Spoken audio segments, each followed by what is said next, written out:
Hi everybody, welcome to a new week. I hope you guys are all doing well. So we're covering May 12th till the 18th, and I just want to say before I get started that Taurus season is beautiful. I don't know about maybe where you're at or where you're living, but right now it just feels like everything is green, it's blooming, it's beautiful outside. I have been loving it. We've been able to take multiple walks a day and just be out in nature, which is really nice because those of you know I have there's a creek and like wooded area, and I have a pond. There's lots of ponds out here, and we were able to see so much new life like just in 1 week alone. Yesterday we saw a little caterpillar crossing our path towards the creek, which was really cool, and Skylar to see it. I had to make sure he didn't step on it by accident. We saw a big turtle like this size crossing the path as well, like as if he was going into the creek from the pond, and that was pretty cool because Skylar was able to see him. Lots of bunnies now, big bunnies, and one of these days, like in the afternoon, across the creek, I saw a huge bunny running alongside the creek, the sideline, but right behind it was a coyote chasing after him, and I was like, whoa, I usually never see that, and especially in the daytime, you hear the coyotes at night, but you don't actually see them. So that was really cool. And what else have we seen? Just lots of birds, ducks, herons. Also been seeing a bunch of robin eggs that have fell from the trees that are hatched already, and they're really pretty because they're this beautiful turquoise color. I did show them to you guys it's year. I think I posted shorts, but a lot of those shorts I've made as member only videos, but if you want you can check them out.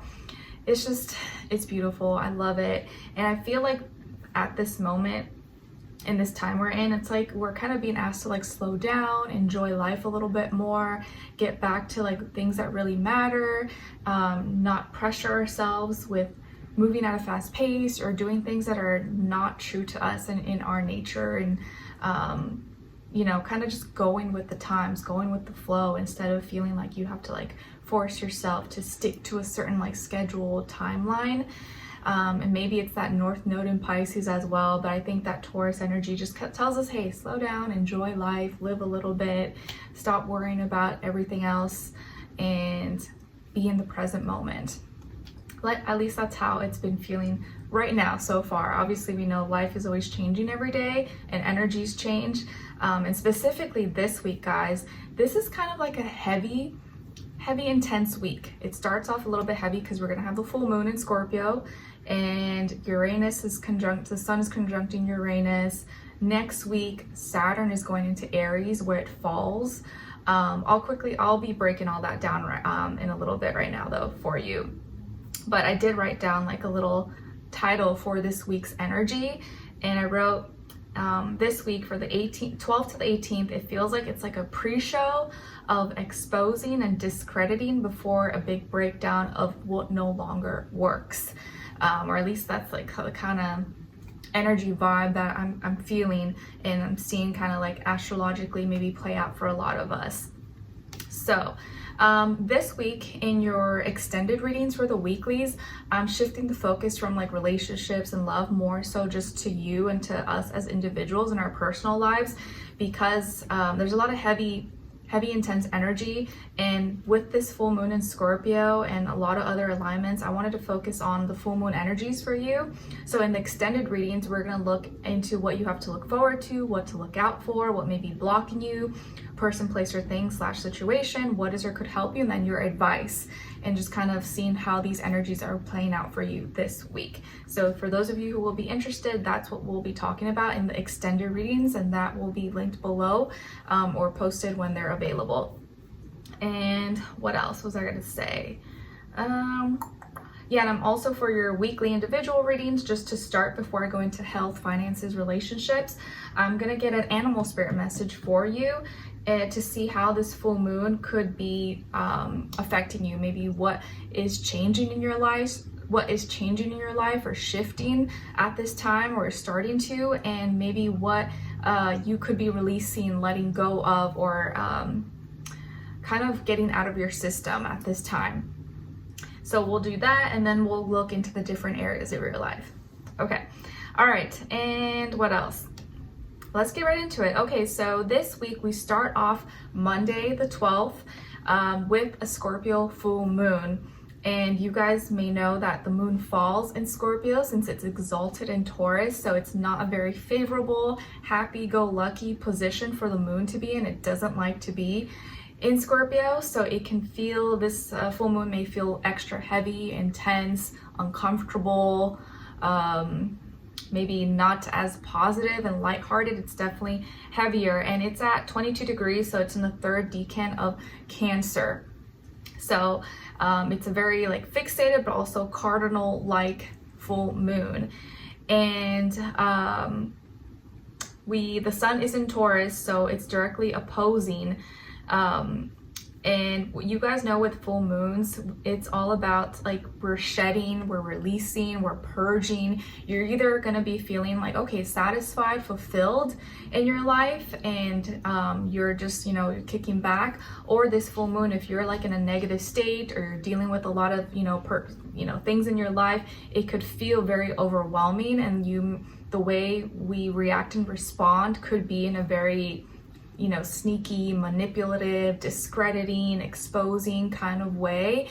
But this could also serve in a good way where like things that are being hidden, things that are being manipulated or twisted and tangled are going to be exposed. And you may have already been starting to see that, with online podcasts, celebrities, government, like things are like coming to light. People are being exposed. People are talking about a lot of things that were in the dark or that was unknown, and whether it was like natural or it's just being forced into our feed, we're seeing that kind of energy play out. And I don't know about you guys, I don't even know if I should say this, but a lot of podcasts, not like the normal everyday like people who would do podcasts, like average regular people like us, but a lot of podcast channels they kind of like bug me.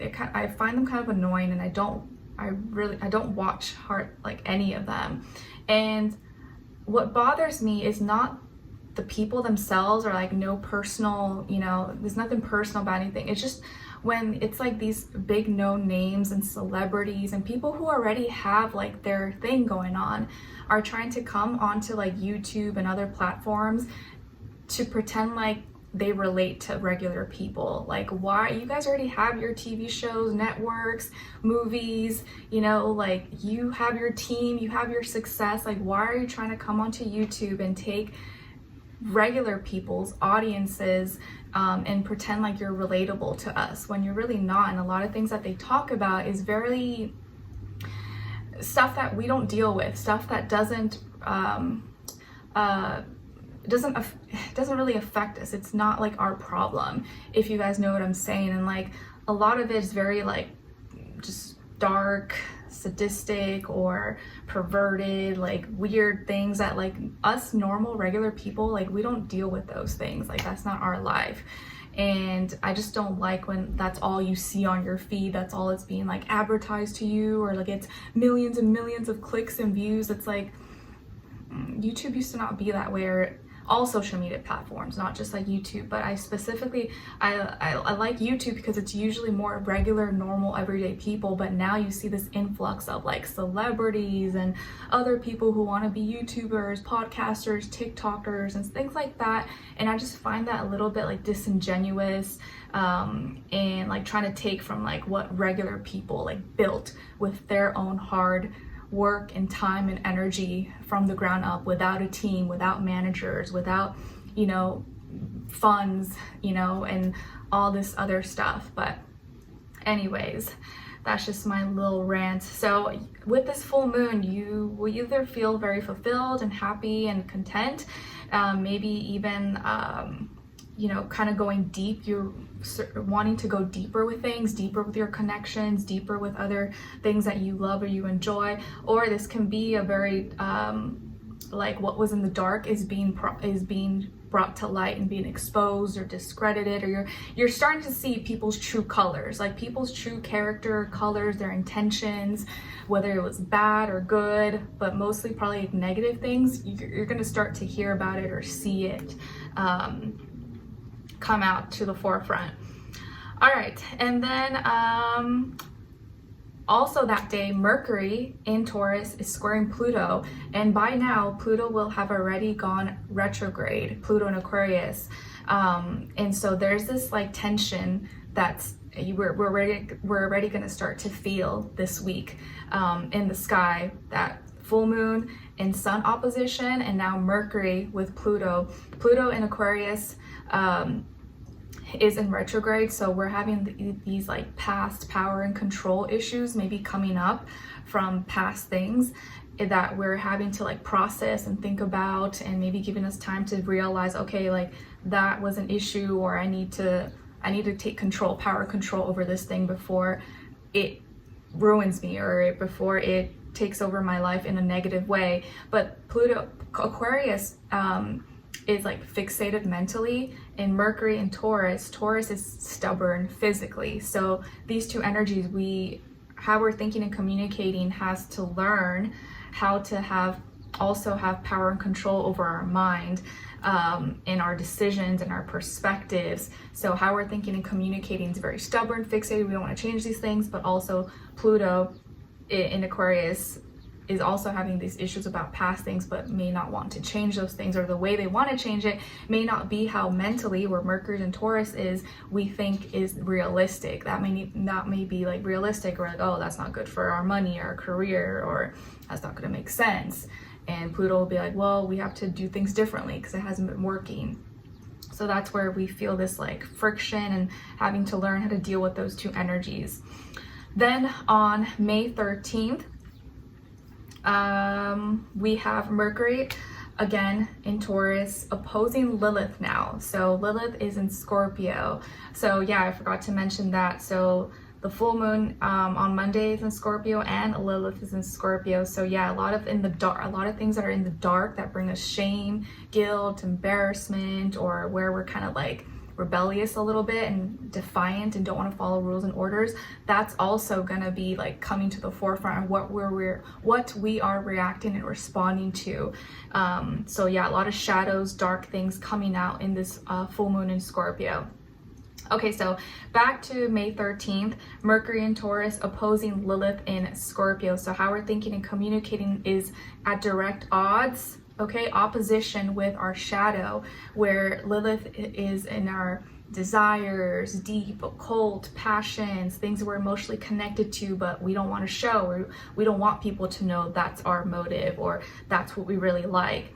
So this day could be a lot of like justifying, making excuses. Like you may be justifying like, oh, this just makes me money, or this is just what people do, this makes sense, it's realistic. But you're not, or we're justifying or making excuses for what really is motivating us, or that actually could be a hidden, deep, dark desire that others are not seeing, and it's being filtered through Mercury, how we're thinking and communicating, justifying and making excuses that, oh no, this is just for our stability or security, this is the realistic way to do it. It's like you're trying to make it make sense, but in reality there is something deeper to it, or in reality there's a different reason why you're doing it, or a hidden motive or a deep desire that you don't want others to see, or that others are not seeing. So yeah, kind of brings out, it's adding on to that full moon in Scorpio that you'll still be feeling the next day. Then on May 14th, the sun in Taurus will be sextiling the North Node in Pisces. So our actions and what we're naturally acting out, is creating opportunities to lead us on our spiritual path and have more faith and belief, maybe in our dreams, and be guided by our belief, not so much by like sight. Be guided by faith, not sight. And so naturally what we're doing, the things that we're participating in, is our pleasures, is our desires. You know, like Taurus season brings out wanting to go outside, have some good food, enjoy some good music, you know, like enjoy the pleasures of life. Like there's nothing wrong with that. It's only when we go too far or, you know, take things too extreme. But we are allowed to enjoy life. We're allowed to, you know, indulge a little bit, just not go overboard with it. So naturally the sun and our actions, what we're enjoying, things that we're participating in, eating, singing, dancing, walking, going outside, moving our body, these things that we're naturally in tune with and like to do, is creating opportunities for us to see like what our hearts really want, and where we're being guided more by our feelings and emotions in you know, rather than just like, oh, overthinking, overanalyzing, trying to make everything make sense, or keeping things in like a super strict structure, order, Virgo-like energy, where the North Node in Pisces and the Sun being in Taurus is helping us to naturally just go with what our body is telling us to do, what feels good, what feels nice, and hopefully be guided more by faith and belief rather than just by sight or what physically makes sense or is logical and practical. Which is, I don't think is like a bad thing. It's helping us to be more authentic, be more real, be more in reality, and not feel like everything has to, like, we don't always have to do something because, oh, this is the most efficient way to do it, or this is the most productive. Like sometimes you could just do things because you enjoy it, you like it. All right, and then on the 15th of May, Jupiter in Gemini will be squaring the North Node. Because Jupiter in Gemini, or Gemini, is mutable air, and the North Node in Pisces is mutable water. So they're both mutable, but they do mutable things in their own way. Pisces is more with their feelings and emotions and dreams, creativity. Gemini is more with information, knowledge, intellect, words, things like that. So here, Jupiter in Gemini, where it's debilitated, so it doesn't perform very well because Jupiter's home in Sagittarius, and in Pisces, where it's more about faith, belief, meaning, and reasonings. But in Gemini, Jupiter is like, oh, I need information, I need to have the facts, where sometimes more information doesn't mean more wisdom, it just means more information. But Jupiter wants you to experience and wants you to live a life, and that's how you gain wisdom and knowledge, through doing something, not just through reading about it in a book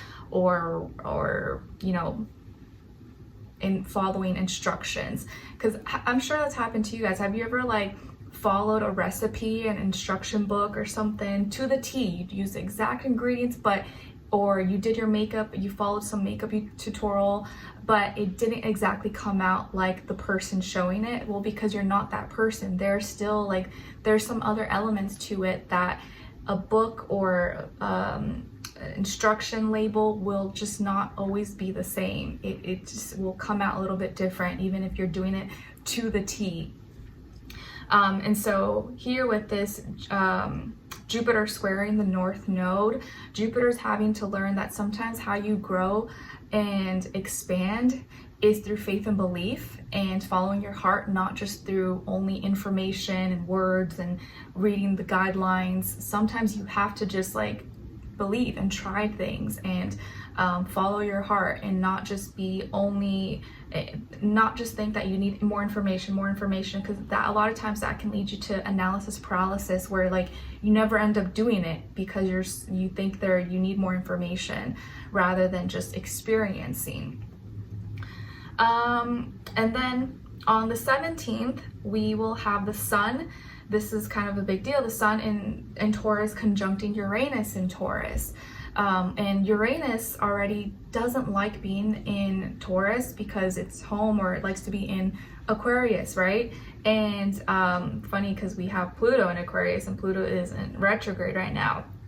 So the Sun, there's this big conjunction with the Sun and Uranus. So a lot of our actions and everyone else's actions, like we're going to be seeing a lot of radical change, rebellion, things that structures, foundations, that bring us stability, security. Like a lot of these things could be going through a massive change, a massive shift from a personal, individual level, but also community level, state, city, country, globally. Like there's a lot of changes that are going to be taking place, and maybe you notice this within yourself or with your neighbors or other people in your life, that people are changing their mindsets, they're changing their methods of doing things, maybe how they work, where they work, how they work, what they consider stability, home, security, pleasures, like a lot. And even just now, even though there is not a direct conjunction, but the sun and Uranus are in Taurus right now, you may have been trying different things this month already.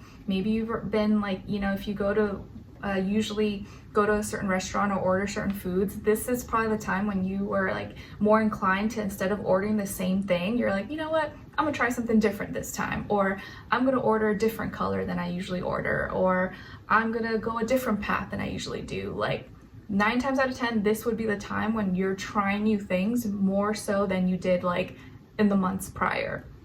But we'll be seeing this from small scales to large scales all throughout this week, and specifically on the 17th.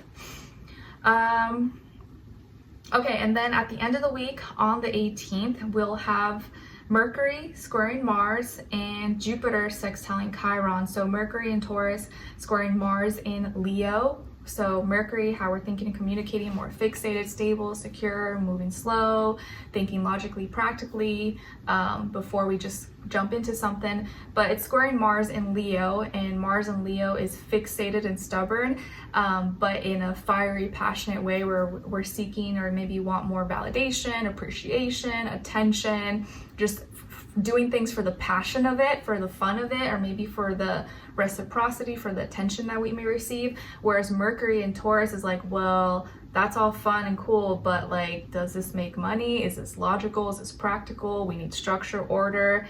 But Mars is like, well, I don't care about that, Taurus, right now. I just want to have fun. I want to express myself. This is what feels right to me. Mercury's like, oh, that's not logical, you know? So Mercury, how we're thinking and communicating, has to kind of learn how to also deal with Mars. And everything that you do doesn't have to be just for structure and order and money. Sometimes you could just do it because it's a passion or because you enjoy doing it. But also Mars can't also just be chaos and me energy. Sometimes you gotta mix the two. Gotta have a little bit of structure, be in reality, create a plan, but also include your fun, your expression, creativity. You don't have to sacrifice one or the other. You can try to blend in both in a healthy, way, moderately. And Jupiter in Gemini sextiling Chiron in Aries. So Jupiter, how we're grow and expand, creating meaning and reasonings, creating opportunities for Chiron in Aries, or the wounded healer, either to shed light, maybe help heal some of our wounds regarding our individuality, our independence, our passions, what we initiate, what we create, our creativity, but could also grow, expand, or help us, make us seek more information that maybe just creates more harm than good. It can go either way. This can be a good thing, but could also, well, any alignment really can work out either way all the time. But I think because we have we still have a lot of Aries energy in the sky. Let me see here. Yeah, so we still have Venus in Aries, Chiron in Aries, Neptune in Aries, and next week Saturn will also be in Aries. Chiron has a little more energy and charge and battery to it compared to Jupiter, and Mars that day having that square with Mercury. So it does feel like the more information you seek, you either could be finding new meaning and reasonings and looking at it a little bit differently, like looking at some of your wounds or your hurts, your pains, and just creating a different narrative, a different story, which could be really healing, just changing your perspective. Or you just maybe thinking about it too much and making it bigger than it has to be, like making a situation a bigger deal and just creating that hurtful memory over and over again. It could kind of work either way. But Chiron is getting juiced up with all this Aries and all this Aries energy in the sky. So I do feel like, oh, and I forgot to mention that on the 16th of May, Ceres, the asteroid, is going into Aries, and Ceres is like the mother representing protection. So we're gonna feel even more extra protective and what's the word? Protective and defensive against our individuality, our independence. It's kind of this like warrior energy in the sky that we're all going to start to maybe feel, maybe you've already been feeling. And because all these energies are in Aries right now, it's like juicing it all up. So a lot of these things are coming up for us, like our creativity, our imagination, what we love, what we protect, what else? Our wounds, all these things are, we're becoming like warriors for, or we feel like we have to do it on our own, be an individual and not be told what to do. Like we don't want, and as soon as, and also next week, Saturn going into Aries where it falls, it's like a breakdown, a destruction of what no longer works anymore. And it's like all these warrior spirit energy coming into the sky and influencing all of us to see things differently. Like we want a new structure, we want a new plan, we want a new type of leadership. We don't like whatever has been given to us or where it's at right now. So a lot of things are being torn down, broken down, and we're going to see this like uprising of the individual and people wanting to do things on their own accord, not be told what to do, a little more defiant. And again, this week starts that full moon energy of like things being exposed and discrediting and no longer taking what just being thrown at us like a bone. We're like, nope, we don't want that bone. We want the truth. We don't want to be told lies. So I feel a lot of this like intense energy for all of us this week, but I think it's very necessary. I think it's very necessary. And if you are like a genuine, like real spirit, you know, like this is not going to be scary time for you. It's not scary. It's only scary for those who are being fake, hiding behind masks, living some kind of false life, living double lives, not being real, not being true, manipulating others or getting their way. Like that time is over. Anyone who's been in that energy and has been, you know, getting what's the term, just kind of enjoying getting away with things, you're no longer going to be getting away with those things anymore. Like that time is over now. Like your reign is over. Things are coming and breaking down of those energies, and now people are going to start to see all those people who have been phony, fake, liars, manipulators, negative, perverted, you know, sadistic, whatever the case is. Like we're seeing all those things being like a light, you know, a flashlight is being is going to be on a lot of those people and disingenuous energies, which I think is a good thing. It's definitely not a bad thing. It's time for like everyone to like wake up and know the truth and follow and see who like true real leaders are. I'm getting like worked up just like talking about it. Jeez. All right, so that is all for this week. Let's continue on to your individual weekly readings. So I'll see you guys there and I'll talk to you soon. Bye.